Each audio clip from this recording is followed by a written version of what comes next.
하나님의 평화가 여러분과 함께하기를 주의 이름으로 축복합니다. 오늘 우리에게 주시는 하나님의 말씀은 마태복음 28장 18절부터 20절 말씀까지입니다. 오늘 말씀은 예수님의 지상명령이라고 불립니다. 모든 기독교인과 또 예수님을 주님으로 고백하는 교회는 오늘 말씀을 자신들에게 주신 위대한 사명으로 고백합니다. 새 한글 성경으로 본문을 읽어드리겠습니다. 예수님이 그들에게 다가가서 말씀하셨다. 하나님이 나에게 하늘과 땅의 모든 권한을 주셨다. 그러므로 너희는 가서 모든 민족을 제자로 삼아라. 그들에게 아버지와 아들과 성령님의 이름으로 세례를 주어라. 또 내가 너희에게 명령했던 것은 무엇이나 다 그들에게 가르쳐 지키게 하여라. 보라, 내가 너희와 함께 있다. 날마다 세상이 끝날 때까지. 미국의 톰 레이너 목사님은 병든 교회와 건강한 교회, 죽어가는 교회와 살아 역동적인 교회를 정의할 때 그 기준점으로 삼았던 말씀이 오늘 우리가 읽은 마태복음 28장의 말씀입니다. 병들고 죽어가는 교회는 비록 찬란한 역사, 화려한 예배당과 세련된 프로그램을 가지고 있는 것 같아도 그들에게 결정적으로 빠진 것이 있다고 합니다.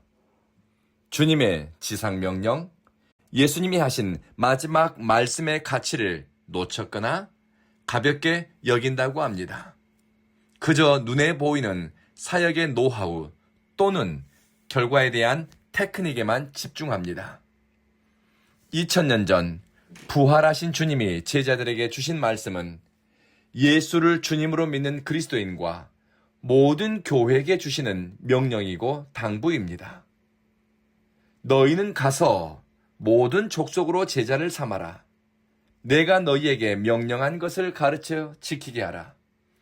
이 말씀에 순종해 움직이고 이 말씀에 응답하기 위해 뜻을 모으고 선택하는 개인과 교회 공동체는 역동적이고 영적 생명력을 유지할 수 있습니다. 주님은 먼저 가라 하고 말씀하셨습니다.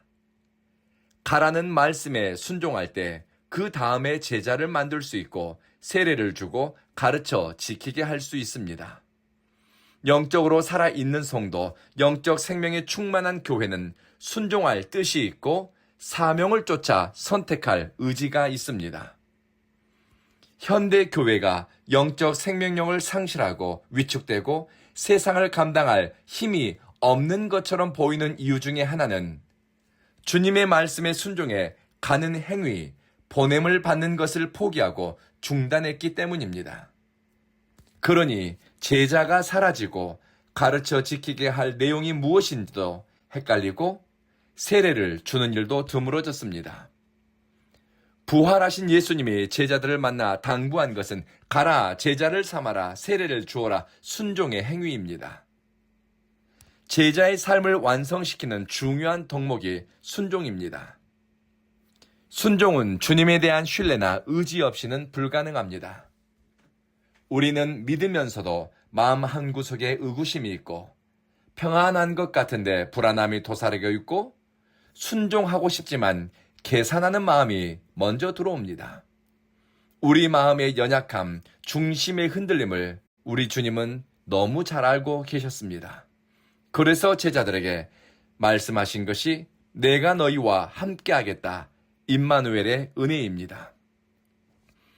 하지만 병든 신앙, 영적으로 무감각해지고 일상을 믿음으로 살아내지 못하는 신앙은 순종에 대한 거룩한 부담이 없습니다.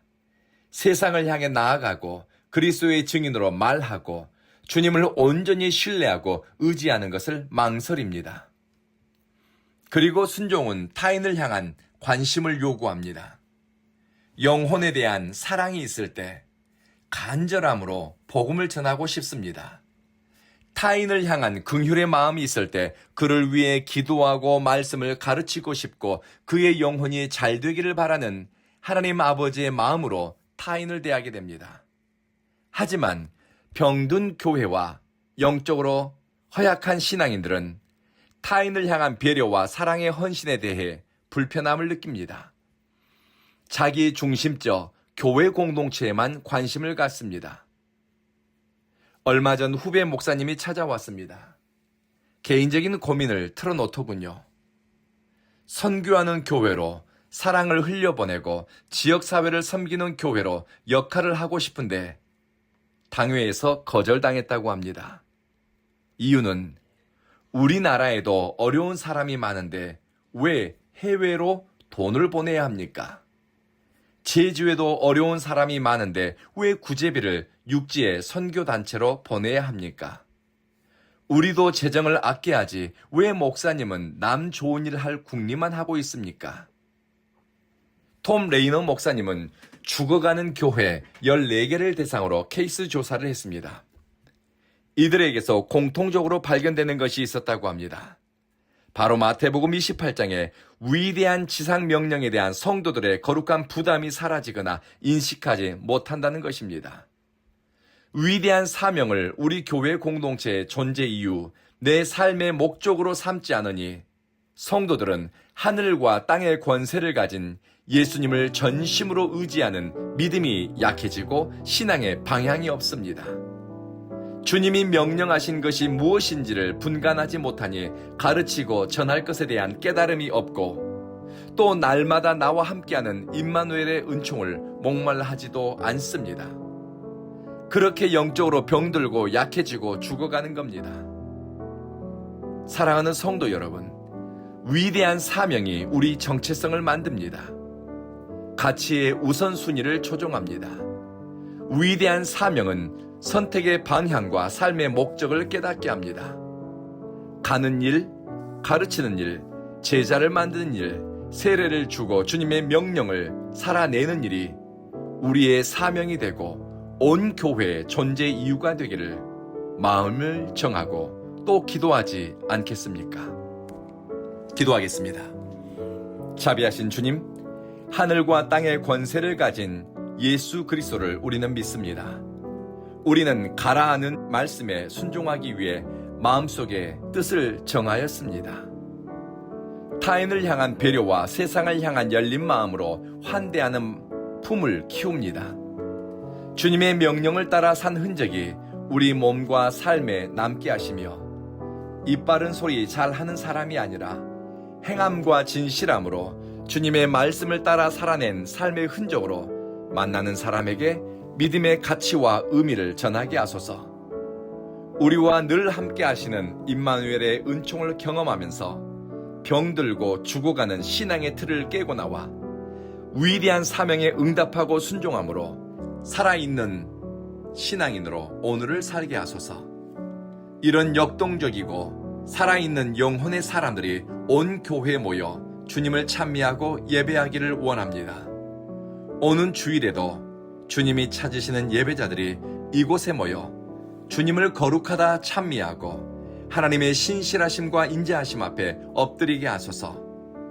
온 교회 성도들은 먹든지 마시든지 무엇을 하든 하나님의 영광을 위해 선택하고 살아가게 하소서. 예수님 이름으로 기도합니다. 아멘.